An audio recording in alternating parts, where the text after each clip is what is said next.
Now playing movie reviews in 20 Qs. Hey, good people, and welcome to the podcast Movie Reviews in 20 Qs. Something different this episode. You know us. You know how much we like to promote New Zealand films. And there's a new one coming out called Same But Different. Oh my God, me and Stacey are beyond excited. And luckily for us, reached out, managed to get a hold of the writer-director, Nikki, and the film's producer / her wife, Rach. So yeah, enjoy. This is a chat with those two. Hey guys, how you doing? Hey, hi.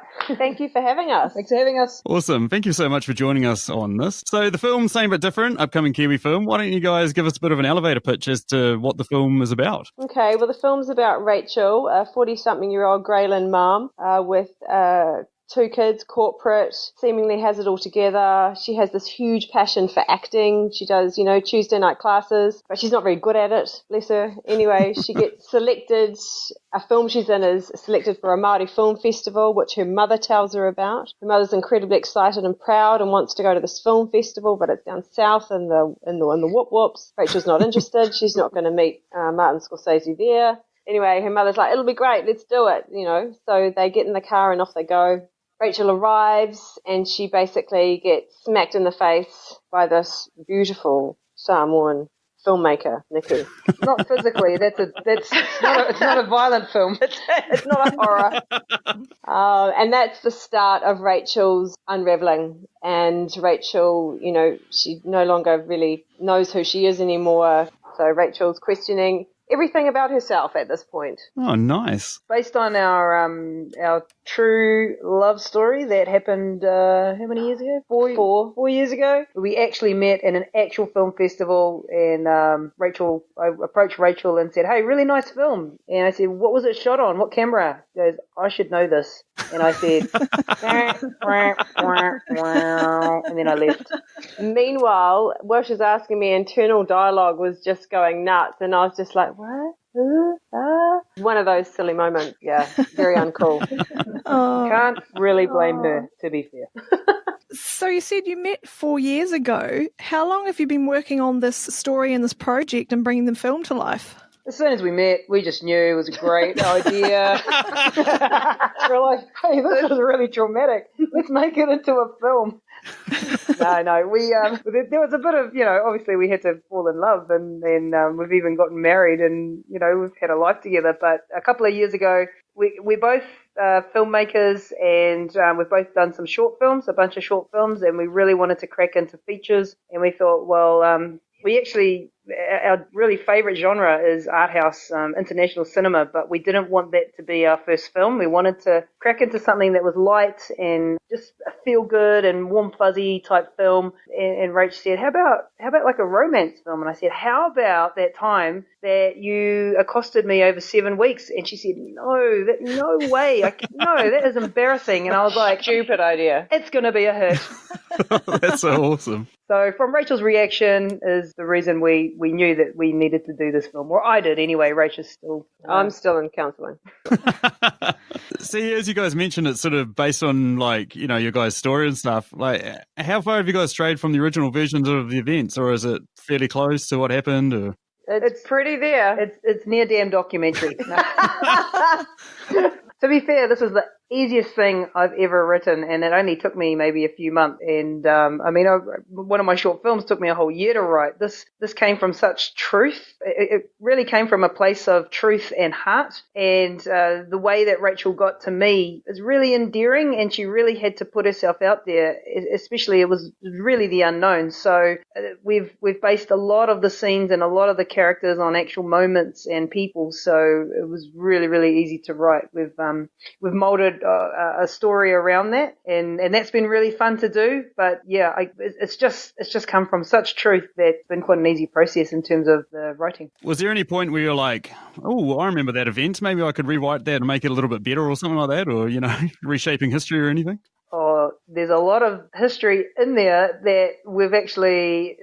The events or the scenes are so good that a lot of them we've put in as is with not a lot of adaptation. Nice. Yeah, but then there's some that, there's some that I've put in there and Rachel's gone, really? And I'm gone, but it's good for the film. And I've really had to convince her that all this cultural protocol on a marae is going to be good for the film and good for the character. And she's like, oh, I don't geez. come across looking good, but anyway. Not necessarily looking bad. Wow. It's just that, we need to build a story. I may get hate mail. No.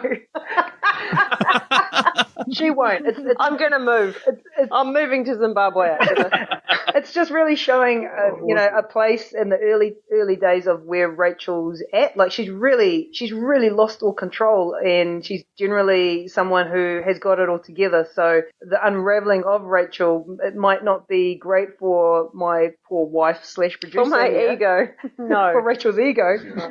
However, the character is. I really feel that the audience will really connect with Rachel, because anyone who's been in love will get it, because you're just totally not yourself.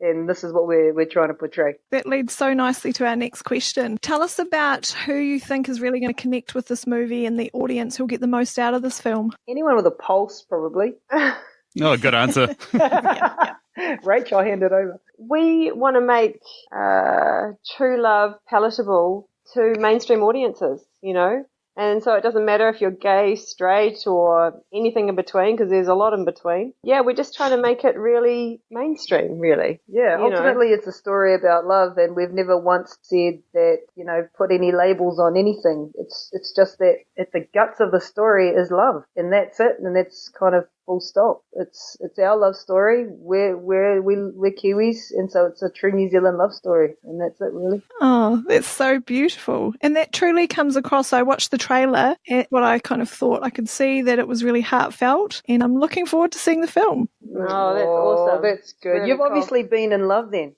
Debatable. Excuse me, Sam. We didn't ask you, Sam. Okay. Yeah. I want to talk to the women. Films for women. No.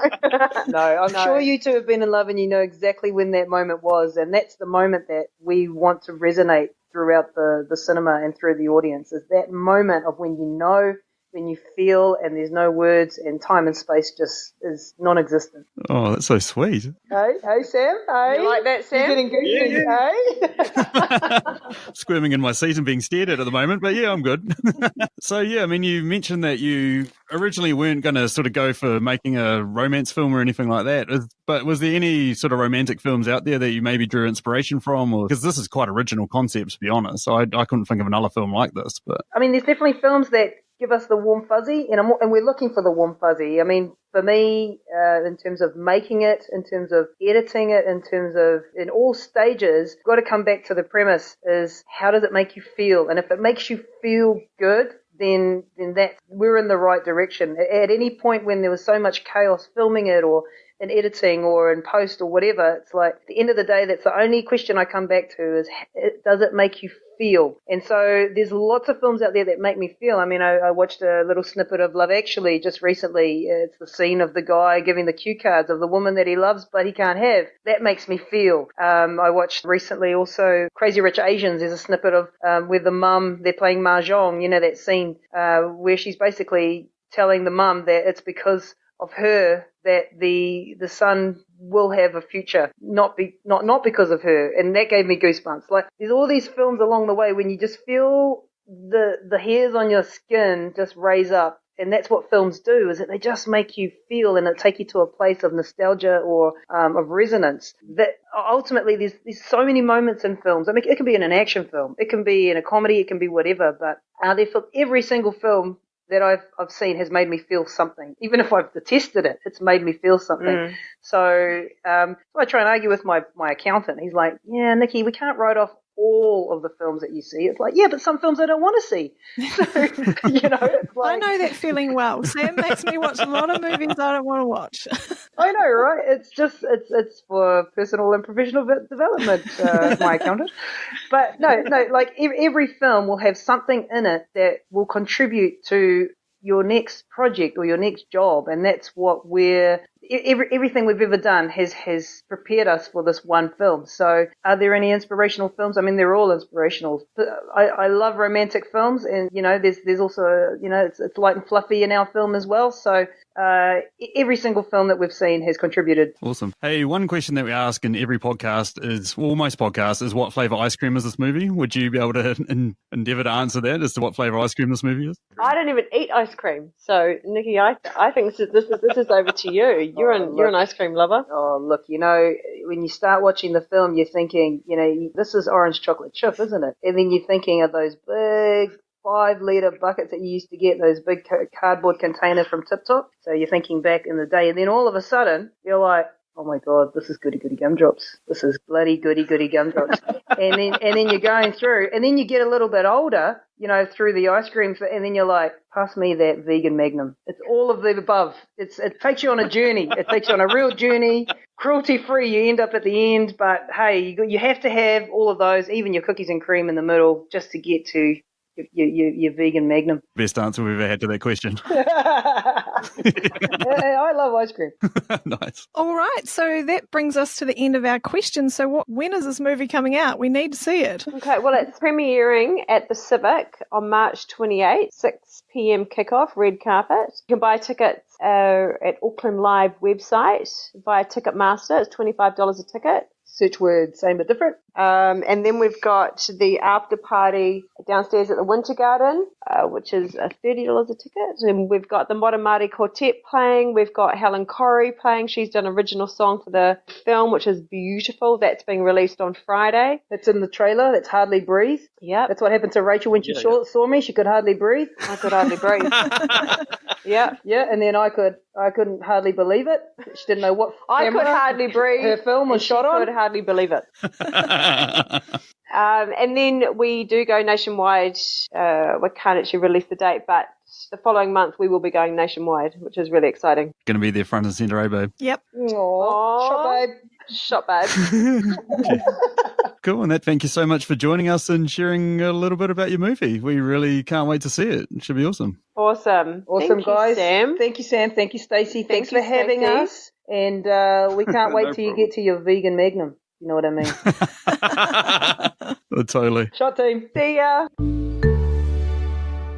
Hey everyone, Sam here again. Yeah, man, that was a hell of a lot of fun to sit down with those two. Me and Stace both had a whale of a time. Hey, look, we are very excited about seeing this movie. This is genuine. If you go and check out the trailer on their Facebook page, you can see why. It honestly looks like a beautiful story of love, and who doesn't need it? Who doesn't need a story of love nowadays? It's awesome. So, yeah, have a look down in the show notes. You can see a link to their Facebook page, and if you're in Auckland, which I know some of you guys are, buy a ticket, go to the premiere, go show some support to New Zealand film. Let's do it. Awesome. And yeah, that pretty much sums it up. Cool. Chirp. Bye.